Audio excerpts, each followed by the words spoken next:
Grabe mga kaaliw, nagmukhang Barbie at diwata ako sa photoshoot para sa birthday ko. Hello mga kaaliw! For today's video mga kaaliw, pupunta kami ng Pagadian City dahil doon kami magpupotoshoot para sa aking birthday. Ngayon pala mga kaaliw, kasama ko yung jowa ko, andun yung mother ko mga kaaliw. Kasi si Papa, nasa bahay lang mga kaaliw kasi may pinapagawa kasi akong tindahan. O, diba? Kavog, sana all. 2 week pala yung dala ko ngayon mga kaaliw, pink at saka white kasi yung Barbie look and then fairy-fairy yung magiging theme ng photoshoot ko, diba? Kaya abangan yung mga kaaliw yung final look. Itong si Mama mga kaaliw, nakatulog na nga sa biyahe. Grabe naman, sobrang cute pa rin matulog, mother. Sana all. After billion of years, mga kaaliw, dumating na kami dito sa Pagadian City. And of course, papasok tayo sa studio kasi doon tayo magpupotoshoot for today's video. Yung makeup artist ko pala mga kaaliw, si Mami Jana Claire. Thank you so much, Mami Jana, sa pag-makeup sa akin. Grabe naman, sobrang ganda ni Aliw Queen. Hindi makakompleto ang photoshoot mga kaaliw pag walang photographer. Kaya thank you so much, Our Diary Studio, of course. Ito na nga ang first look ko mga kaaliw. Barbie look tayo ngayon for today's video. Grabe naman, sobrang ganda ng dress ni Aliw Queen. May pag-gloves pa talaga. And of course mga kaaliw, hindi mawawala ang mga accessories. And of course, ang ating pinakamalakasang wig. Grabe naman, sobrang ganda ni Aliw Queen.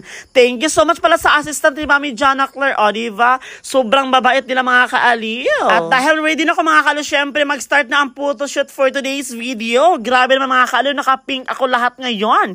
Yung wig ko pink, yung dress ko pink, yung background ko pink, mama mo pink. Charan! First time ko din pala mag-photoshoot ng ganito kabongga mga kaaliw, as in. Grabe naman, super pretty ni Aliw Queen. Feel na feel ko talaga mga kaaliw yung pagiging Barbie ko.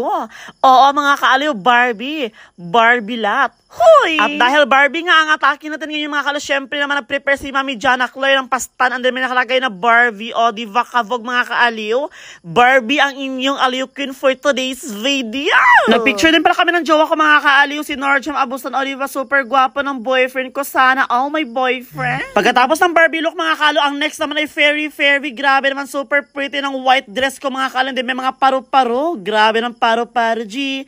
Paro-parong bukid. Charas! Tignan nyo naman mga kaaliw kung gaano ka-supportive yung mama ko. Siya talaga yung nagdala ng sungkod ni Aliw Queen kasi nga fairy ang inyong Aliw Queen for today's video. Alam nyo ba mga kaaliw, yung mama ko talaga yung naging rason kung bakit ako nagva-vlog mga kaaliw, kasi dati nung nasa abroad pa siya talaga yung nagpupush sa akin mga kaaliw para mag-vlog. Kaya ngayon mga kaaliw, naging Aliw Queen ang isang Aliw Queen. Yung mama ko talaga mga kaaliw, yung klaseng mother na susuportahan ka sa lahat ng gusto mo mga kaaliw, sa lahat ng ginagawa mo. Kaya thank you so much mama sa pagiging supportive mother. Yung mama ko talaga mga kaaliw na encourage sa akin na mapatuloy lang sa ginagawa ko, and then syempre hindi tatigil sa pangarap sa buhay. Sabi kasi ng mama ko mga kaaliw, pag nagsisipag kami, makukuha ka talaga mga kaaliw. Kaya syempre mga kaaliw, kayo magsipag kayo sa buhay. Sipag lang talagang kailangan mga kaaliw, and then pagmamahal sa ginagawa mo, syempre naman kailangan yon. Grabe mga kaaliw, sobrang supportive talaga ng mama ko. Alam nyo ba, sobrang init yan mga kaaliw, pero sinasamahan niya talaga ako para sa photoshoot ko mga kaaliw. Kaya thank you so much mama, I love you so much. Lalo na mga kaaliw sa papa ko na nasa bahay lang kasi may minamandid siya doon mga kaaliw ng mga panday dahil may pinapagawa akong tindahan doon mga kaaliw. Bali yung grocery store nag-start ng ipagawa mga kaaliw. Gusto ko palang i-share sa inyo mga kaaliw na 2020 pa ako nag-start nag-vlog, and then syempre 2023 ko pala discover mga kaaliw, nakikita ka pala ng 10K to 65K monthly na magla-live ka lang ng 1 to 2 hours everyday mga kaaliw. Kaya ano pang hinihintay nyo, subukan nyo na mag-live mga kaaliw. Wala kayong lalabas na pera dito.